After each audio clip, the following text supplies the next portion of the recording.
था कि जो 14 बरस तक तपस्या करेगा निरावर्त अखंड जो तपस्या करेगा जग करके वही मेघनाथ को मार सकता है। तो एक तो कारण यह था, और दूसरा कारण था कि राम जी का शाम को लक्ष्मण जी चले जाते थे लकड़ी इत्यादि लाने, और 10 बजे तक भोजन बनता था और भगवान राम और मैया सीता का भोजन होता था।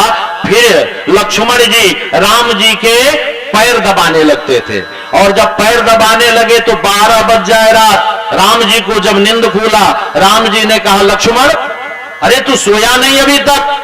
लक्ष्मण जी कहते हैं भैया अभी चला जाऊंगा, थोड़ा और दबा लेने दो और थोड़ा सेवा कर लेने दो।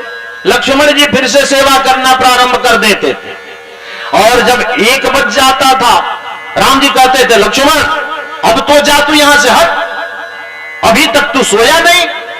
लक्ष्मण जी कहते थे भैया कुछ देर और सेवा कर लेने दो, लेकिन राम जी क्या है बड़े थे, बोलते थे मैं बड़ा भैया हूं ना, बड़ा भैया का बात नहीं मानते हो, चलो जाओ सो जाओ। और लक्ष्मण जी जाते थे तो बिस्तर पे जाकर सोते नहीं थे, रोते थे और कहते थे कि आज हमें प्रभु का चरण का सेवा करने को नहीं मिल रहा है, चलो कोई बात नहीं, यह द्वापर में इसका हम जो है प्रतिज्ञा करेंगे कि मैं सेवा करूंगा, बड़ा होकर आऊंगा। लक्ष्मण जी को समझा करके राम जी बड़े थे हटा देते थे।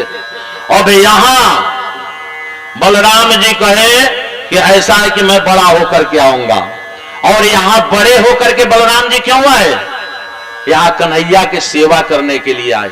जब गौ चराने के लिए जाते हैं ना तो उसमें बलराम जी गौ को छोड़ देते हैं और कहते हैं लाला चल तू इधर आ जा, मैं सारे गैयों को देखूंगा, तू इधर आ।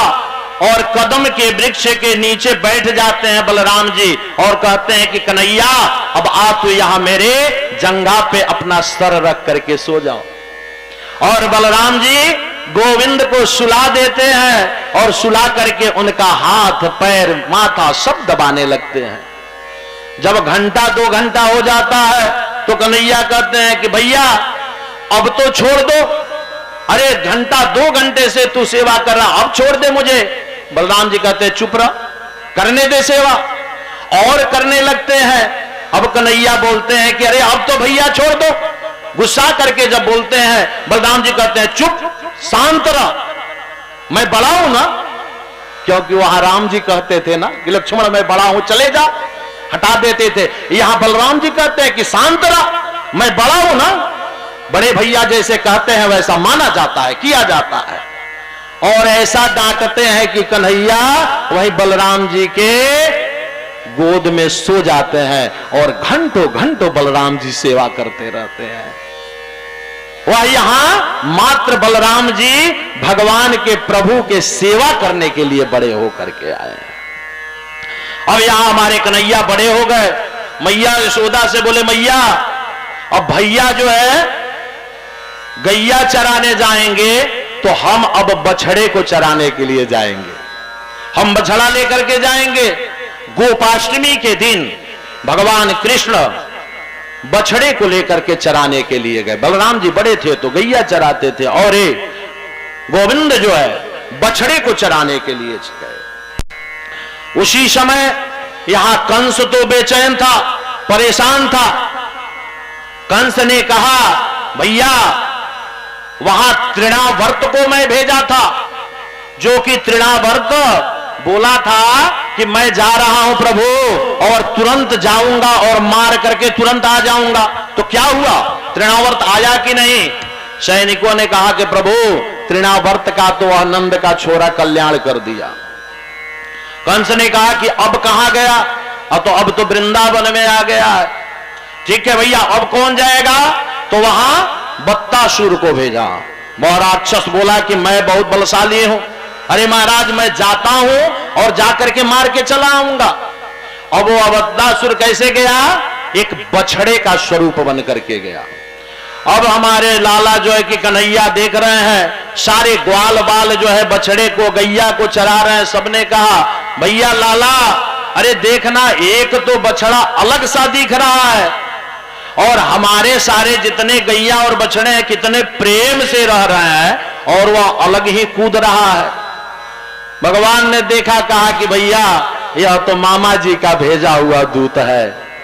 और भगवान ने कहा कि आप सब ग्वाल बाल इस गैया बछड़ा को लेकर के घर चलो, और सब घर के लिए प्रस्थान करते हैं। और भगवान उस बत्तासुर को पकड़ करके और उसका पैर पकड़ के इतना जोर से हिलाए और हिला करके उसी पृथ्वी पे पटक दिए कि बत्तासुर का वहीं उद्धार हो गया। बोले वृंदावन बिहारी लाल की जय हो। कंस पूछा क्या हुआ? सैनिकों ने कहा कि भैया राजन, वह बत्तासुर का भी उद्धार हो गया। कहा कि अब कौन जाएगा? तो बकासुर जाएगा। वह बकुले के रूप में आया और जहां सारे ग्वाल बाल के साथ कन्हैया गैया चरा रहे थे, उसी बीच में सारे ग्वाल बालों ने कहा, कन्हैया वह देख, वह बकुला कितना सुंदर लग रहा है, उसे हमें खिलाने की इच्छा हो रही है, अरे उसे पकड़ के ला।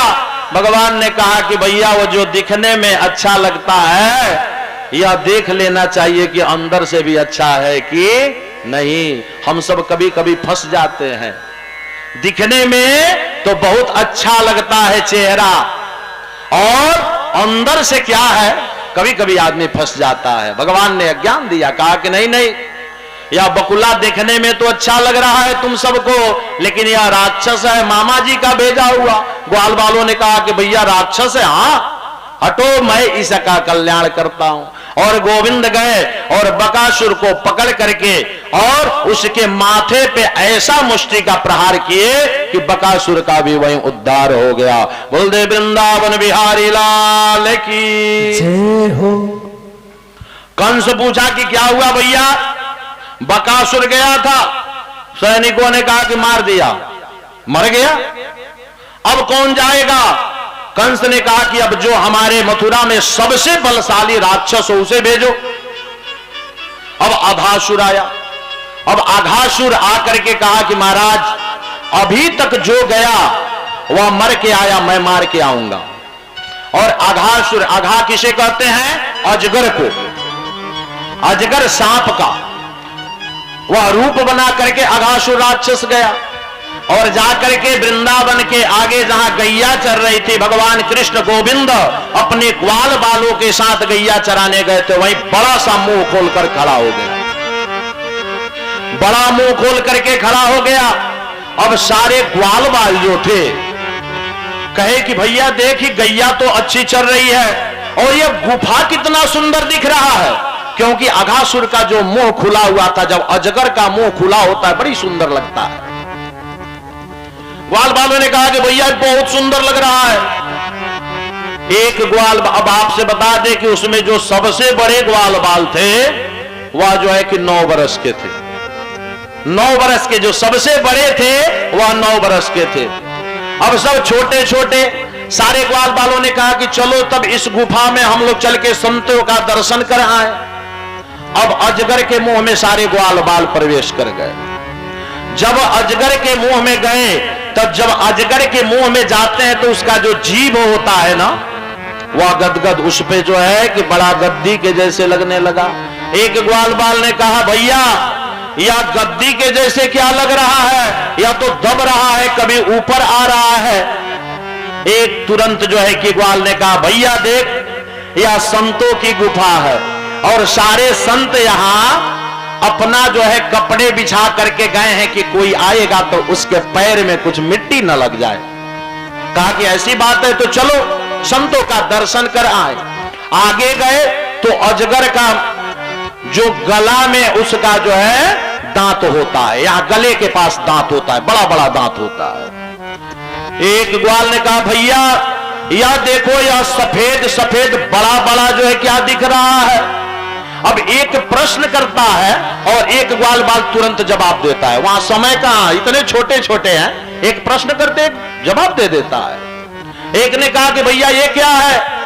एक ने कहा भैया देखो, यहां संतों ने खूंटी टांग रखी है कि जो भी दर्शन करने आएगा वो अपना झोली जंटा यहीं टांग करके तब आएगा। सारे ग्वाल बाल कहे कि चलो तो जितनी अपनी भोजन है या सब यही टांग देते हैं। सारे ग्वाल बाल अपनी अपनी झोली गठली वही टांग दिए। आगे चले तो अजगर के हृदय के पास उसका जहर होता है लाल लाल। एक ने कहा भैया यह तो बहुत लाल लाल दिख रहा है, यह क्या है? एक ने कहा तुम नहीं समझ रहे हो, जहां संत रहते हैं ना वहां फूलों की वृष्टि होती है और यह सब गुलाब इत्यादि के फूल जो है कि फूले हुए हैं, यहां संत लगाए होंगे। एक ने कहा ऐसी बात है तो चलो दर्शन कर आते हैं। आगे बढ़े, जब अजगर के मुंह में गए तब एक ने कहा कि भैया अब हमें डर लग रहा है, हम सब अभी 1 घंटे से चलते आ रहे हैं और इसमें तो कहीं से संत दिखे नहीं, यहां तो हम सब फंसते जा रहे हैं। एक ने तुरंत कहा भैया काहे घबराते हो, अंदर चलो, अगर वहां संत होंगे तो दर्शन हो जाएगा और अगर कोई राक्षस होगा तो लाला है ना, वो पीछे लाला है ना, वो देख लेगा, गोविंद है ना, वो देख लेगा, चलो आगे बढ़े। ग्वाल बालों को इतनी जो है भक्ति थी कि अगर कुछ कष्ट होगा तो भगवान देख लेंगे। भक्तों को तो इतनी गारंटी होनी चाहिए कि हम सब कोई कार्य कर रहे हैं, अगर बन जाएगा तो ठीक है, नहीं तो भगवान हमारे साथ है, भगवान बिगड़ने नहीं देंगे। द्रौपदी जब तक अपने साड़ी को पकड़ी थी तब तक भगवान नहीं आए और जब द्रौपदी ने साड़ी को छोड़ दिया और कहा कि हे गोविंद अब आप मेरा लाज रखो, और भगवान आकर के साड़ी देने लगे। द्रौपदी ने कहा यह बताओ कृष्ण आप जो है मेरे सखा हो, आप कहते हो कि द्रौपदी और पांडवों का मैं सदैव रक्षा करता हूं, तो यह बताओ मेरा चीर हरण हो रहा था तो तुम हमारे पास आए क्यों नहीं? पहले हमारे 5 पांडव जो है पासा में हार गए, तुमने कृपा क्यों नहीं किया? भगवान ने कहा द्रौपदी आज तो तुम मुझे ही सारा दोष दे रही हो, तुम्हारे 5 पांडव 5 थे और दुर्योधन जब पासा फेंकने जा रहा था तो कहा कि मैं खेलूंगा तो जुआ सही, लेकिन यह पासा मेरा मामा शकुनी फेंकेगा। यह पासा कौन फेंकेगा? शकुनी फेंकेगा। लेकिन पूछ लो द्रौपदी, यह तुम्हारे 5 पांडव थे, इसमें से किसी को भी तो कहना चाहिए कि तुम्हारे तरफ से तुम्हारे मामा शकुनी पासा फेंकेगा तो हमारे तरफ से हमारा कन्हैया पासा फेंकेगा, और मैं अगर फेंका होता तो देखता कि कौन जीतता है कौन हारता है। हम सब भगवान को नहीं देखते, हम लोग भगवान के ऊपर कुछ नहीं भरोसा करते, हम तो कहते हैं कि हम कर रहे हैं, अगर धर्म करेंगे तो घूम घूम के कहेंगे, लेकिन अगर कोई गलती करेंगे तो सोचेंगे कि पड़ोसी भी ना सुने। लेकिन ऐसी भगवान की सीसीटीवी कैमरा लगी है, यह ध्यान देना कि उनके कैमरा से कोई नहीं बचता है। आप जहां जा रहे हो वहां गोविंद का कृपा और गोविंद का कैमरा लगा हुआ है। यहां जब सारे ग्वाल बाल अजगर के मुंह में घुस गए, गोविंद मात्र जो है कन्हैया खड़े थे बाहर। अब कन्हैया सोचे कि हमारे सारे ग्वाल बाल चले गए, अब मैं क्या करूं? अजगर ने कहा कि अरे अब तू तो आ जा कि जल्दी की मैं मुंह बंद करूं। भगवान ने सोचा कि जब ग्वाल बाल ही नहीं तो मैं रह के क्या करूंगा, और भगवान भी अघासुर के मुंह में प्रवेश कर गए, और जैसे भगवान प्रवेश किए अघासुर अपना मुख बंद कर लिया। जब बंद किया तो सारे ग्वाल बाल चिल्लाने लगे, भैया लाला तू कहां है, आजा कन्हैया, अरे हम सब फंस चुके हैं। भगवान ने कहा कि जब घुस रहे थे जा रहे थे तब तो तुम लोग पूछे नहीं, और अब फंस गए तो चिल्लाने लगे हो, चलो कोई बात नहीं। और अघासुर के 20 से सारे ग्वाल बाल उसी में मूर्छित हो गए, और भगवान तुरंत अघासुर के पेट में जाकर के और विराट रूप में प्रकट हुए। सशंख चक्रम शकरीत कुंडला सपीत वस्त्रम शरशेरुहेक्षणा सहारवक्षस्थल कौस्तुभ स्त्रिया नमामि विष्णु शिरीषा चतुर्भुजाम।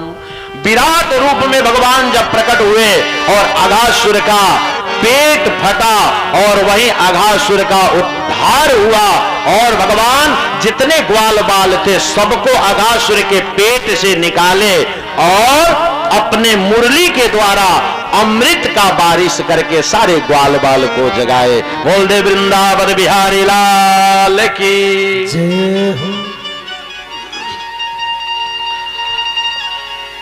सुखदेव जी महाराज ने अघासुर का कथा कहा। अब जिस जंगल में भगवान गौ चराने गए थे वहां आग लगा। कंस